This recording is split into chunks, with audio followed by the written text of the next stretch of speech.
పరమగీతముల గ్రంథం 5వ అధ్యాయం. నా సహోదరి ప్రాణేశ్వరి, నా ఉద్యానవనమునకు నేను తెంచితిని. నా జటామాంసిని నా గంధవర్గములను కూర్చుకొనుచున్నాను. తేనెయు తేనె పట్టును భుజించుచున్నాను. క్షారసహిత ద్రాక్షారసము పానము చేయుచున్నాను. నా సకులారా భుజించుడి, లెస్సగా పానము చేయుడి. స్నేహితులారా పానము చేయుడి. నేను నిద్రించితేనే గాని నా మనసు మేల్కొని ఉన్నది. నేను నిద్రించితినే గాని నా మనసు మేలుకొని ఉన్నది. నా సహోదరి, నా ప్రియురాలా, నా పావురమా, నిష్కళంకురాలా, ఆలకింపుము. నా తల మంచుకు తడిసినది. నా వెంట్రుకలు రాత్రి కురియు చినుకులకు తడిసినవి. నాకు తలుపు తీయుమనుచు నా ప్రియుడు వాకిలి తట్టుచున్నాడు. నేను వస్త్రము తీసివేసి తిని, నేను మరలా దాన్ని ధరింపనేలా? నా పాదములు కడుగుకొంటిని, నేను మరలా వాటిని మురికి చేయనేలా? తలుపు సందులో నా ప్రియుడు చెయ్యి ఉంచగా, నా అంతరంగము అతని ఎడల జాలిగొనెను. నా ప్రియునికి తలుపు తీయ లేచి తిని, నా చేతుల నుండియు నా వ్రేళ్ల నుండియు జటామాంసి గడియల మీద స్రవించెను. నా ప్రియునికి నేను తలుపు తీయునంతలో అతడు వెళ్ళిపోయెను. అతని మాట వినుటతోనే నా ప్రాణము సొమ్మసిల్లెను. నేనతని వెదకినను అతడు కనబడకపోయెను. నేను పిలిచినను అతడు పలుకలేదు. పట్టణములో తిరుగు కావలివారు నాకెదురుపడి నన్ను కొట్టి గాయపరిచిరి.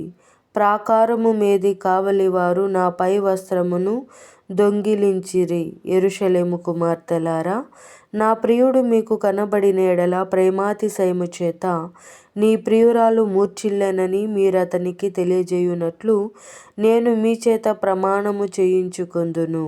స్త్రీలలో అధిక సుందరి వగుదానా? వేరు ప్రియుని కన్నా నీ ప్రియుని విశేషమేమి? నీవు మా చేత ప్రమాణము చేయించుకొనుటకు వేరు ప్రియుని కన్నా నీ ప్రియుని విశేషమేమి? నా ప్రియుడు ధవలవర్ణుడు, రత్నవర్ణుడు. 10,000 మంది పురుషులలో అతన్ని గుర్తింపవచ్చును. అతని శిరస్సు అపరంజి వంటిది. అతని తల వెంట్రుకలు కాకాపక్షముల వలె నల్లనివి. అవి నొక్కులుగా కనబడుచున్నవి. అతని నేత్రములు నదీ తీరము లందుండు గువ్వల వలె కనబడుచున్నవి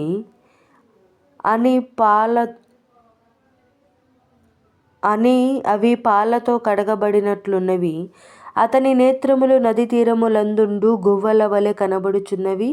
అవి పాలతో కడగబడినట్లున్నవి. అవి చక్కగా తాచిన రత్నముల వలె ఉన్నవి. అతని చెక్కిళ్ళు పరిమళ పుష్పస్థానములు. సుగంధ వృక్షముల చేత శోభిల్లు ఉన్నత భూభాగములు. అతని పెదవులు పద్మముల వంటివి. ద్రవరూపక జటామాంసి వలె అవి పరిమళించును. అతని కరములు తర్షీషు రత్నభూషితమైన స్వర్ణగోళము వలె ఉన్నవి. అతని కాయము నీలకాంత ఖచ్చితమైన విచిత్రమగు దంతపు పనిగా కనబడుచున్నది. అతని కాళ్ళు మేలిమి బంగారు మట్లయందు నిలిపిన చలువరాతి స్తంభముల వలె ఉన్నవి. అతని వైఖరి లెబనోను పర్వత తుల్యము.